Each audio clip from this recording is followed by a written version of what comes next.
get straight into it. Lachlan Morton. Two massive but really different feats recently.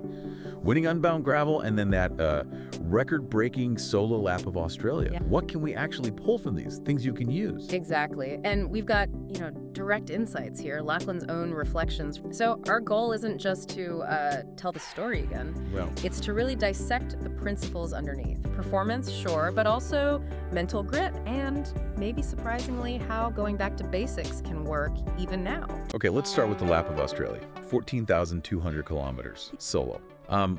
What were the absolute core drivers? I mean, for something that huge. This wasn't just like putting a pin in a map for a record. Right. There was this really strong pull to reconnect with his first experiences cycling in Australia, specifically involving his wife and his very first coach. Oh. And the ride itself, it started and ended in Port Macquarie, where he trained as a kid. So that gave it this layer of meaning, real personal closure. That seemed to be a massive fuel source. Forget endurance as a concept for a sec. What about the specific physical challenge? Like day after day, over 450 kilometers for a month. What stood out there?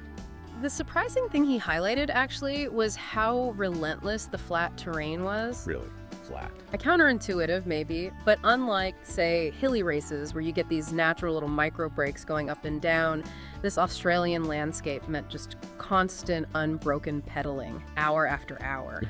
And that creates this unique buildup of strain, a different kind of exhaustion than you might get from, lots of climbing. Okay, so with that kind of physical grind, the mental side must have been immense. What were the big mental hurdles on those long featureless days?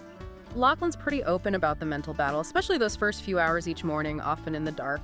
You're dealing with the leftover soreness from the day before, and then facing another massive day alone. Just getting going required huge discipline. He specifically calls out that first hour as like a consistent daily wall to push through.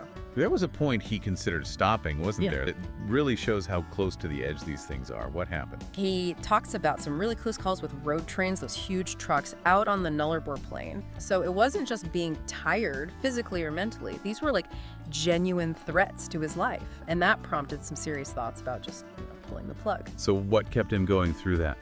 It seems like the underlying purpose, the fundraising, played a big part.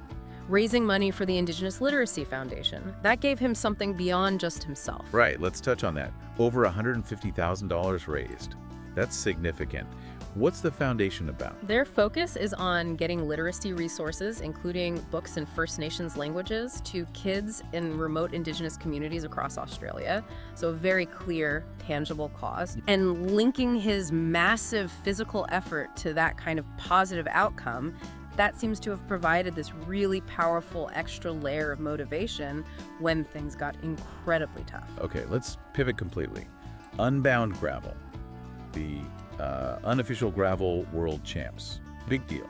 And he won it. And there's a hyper-competitive scene. What's his view on gravel now that kind of informs this win? Well, what's fascinating is his take on how gravel racing has evolved. He sees it moving much closer to road racing, more optimized, more intense. Like the stuff he moved away from. Exactly. That's a style he'd consciously stepped back from. He found more enjoyment in, say, the Lifetime Grand Prix series, which felt a bit different, less pressure maybe. So going into Unbound, his head wasn't in that, every watt counts super focused zone. That's what he says. He describes actually questioning if he even wanted to race much anymore, took a holiday just before. His mindset, he says, was basically just ride without worrying too much about the outcome. That's pressure. Reducing that mental load seems key. But interestingly, he did mention having this special feeling on the start line.